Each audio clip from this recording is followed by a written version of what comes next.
Give me a like if your church still produces a bulletin, and give me a subscribe if it's completely quit producing a bulletin. You know, it's interesting, in my 14 years of youth ministry experience, the first two churches I worked at, they were all about those bulletins, man. We printed those suckers every single week. Interestingly though, the last two churches I worked at, both also post-COVID, which I'm wondering if that has something to do with it, chose not to produce a weekly bulletin. You know, in one of the earlier on churches, there was a week where like the secretary was out, and somehow I ended up not only producing the bulletin from a graphic design document standpoint, but then I was also in the office cutting them. And my wife, she called me, she said, "What are you doing at work still?" And I was like, "I have to cut the bulletin." And as I was doing that, I gave myself this thought. I was like, do teenagers even read this thing? And now, you know, I was producing this for the rest of the church, but in my mind, and as I was having this conversation with myself, I thought, I don't think that teenagers actually read this, but their parents do, right? And so that's why we produce these things. And so we've been in this series called Communication in a Noisy World. It's linked right up here at the top of the screen. And in this video, what we want to talk about is the particular channels that your churches should be leaning into. We're going to explore 3 different audiences. We're going to explore the adults in your church. We're going to explore the students in your church. And then we're also going to explore the volunteers in your church and or in your ministry. And what I want to do is in each of those, I'm going to give you my favorite communication method and some statistics that back the reasons up for why you should be leaning into those channels. And as always, I want to remind you that there are chapters down below or in your podcast catcher, wherever you're listening to this, so that you can hop ahead to the section of this episode that makes the most sense to you in your ministry and the context in which you're serving. Welcome everybody to the Hybrid Ministry Show. So I've been in youth ministry for 14 years. And so in all of my experience of being in youth ministry, when I think about adults that I'm trying to minister to, those adults in particular are either parents or volunteers. And so in this particular section, let's chat about parents. And so these are parents of youth ministry students. However, if you're a church communications person or a senior pastor watching this, what I'm about to share, I believe also relates to just adults attending your church in general, okay? Because what I'm going to say, we're going to talk about the adults in your church, the strategy that I believe that you should employ first and foremost and make your number one, major thing that you double down on, that you pour gas on, that you make work, is an email strategy, all right? Here's a couple of reasons why. Over 4.3 billion people globally use email. Furthermore, 99% of consumers check their email on a daily basis. This is according to HubSpot. And 73% of millennials and Gen Z, which if you're in youth ministry, those are your parents. And if you're not in youth ministry, those are the future adults of your church. The largest base, millennials are the largest in the workforce and the largest opportunity for your givers, okay? They prefer email communication from brands at a rate of 73%. This is according to Adobe. So email isn't going anywhere. Now, I also, if you have been watching in the last couple of videos in this playlist, like we linked just a second ago, I have been and I've always been, my strategy, my hybrid strategy, whether it's for students, parents, whatever, first and foremost, make sure your website is good and remains up to date.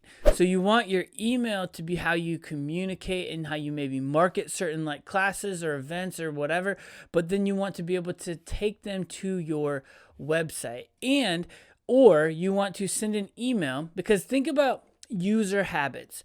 You're checking your email at lunch on your work break, okay, on your lunch break at work, and you see something from your church.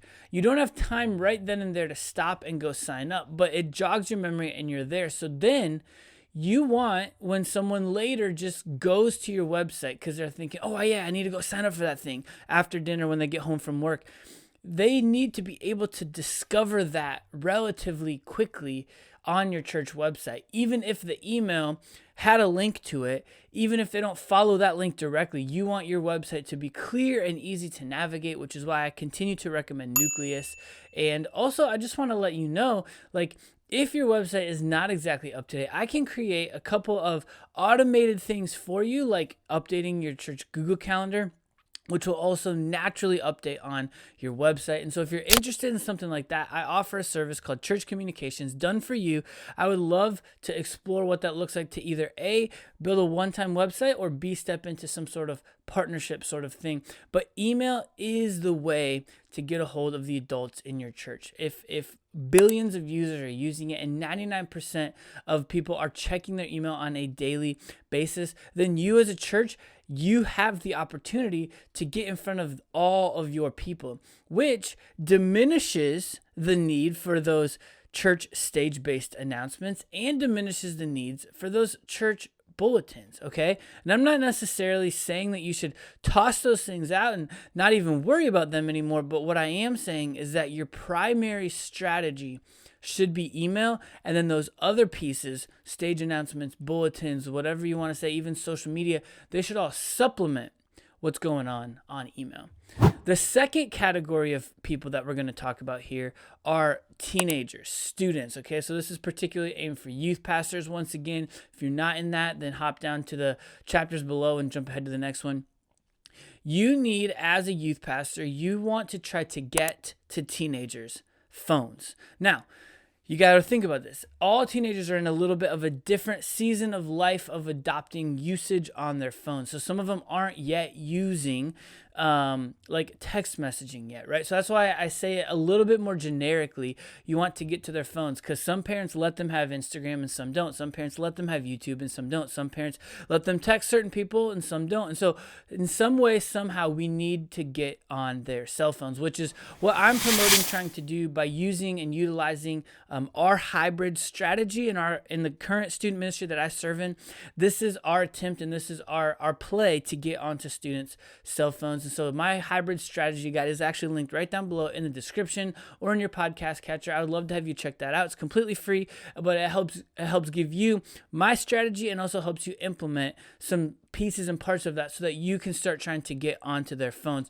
But here's some reasons why it's valuable and important for us to get to their phones, because 69% of students, of teenagers, own a smartphone by the age of 12, according to Common Sense Media. And also 90%, according to Pew Research, 90% of teenagers use YouTube. So there's a couple of different ways to get to their phones. Number one, social, okay? And short form vertical based video is still king. According to VIDIQ in 2024, 90% of the internet's traffic was short form vertical based video.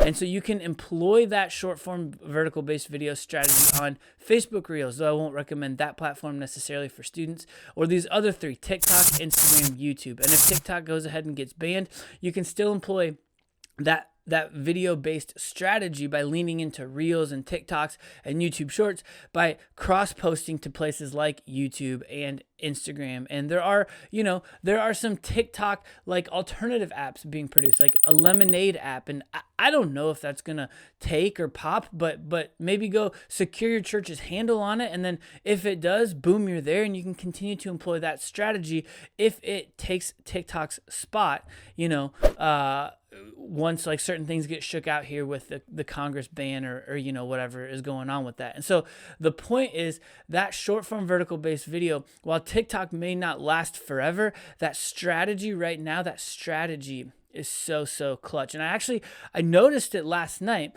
because here's the thing about that strategy. I was on Instagram and I was scrolling through stories, which are things posted by people that I follow, my friends. That's a nod back to the social graph era of friendship based social media.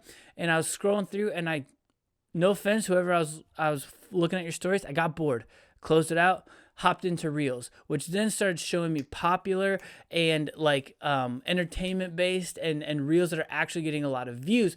And now all of a sudden I was hooked. I was there for a while, and that's going from that social graph era over into that discovery based era. And that's where we want to find ourselves in student ministry.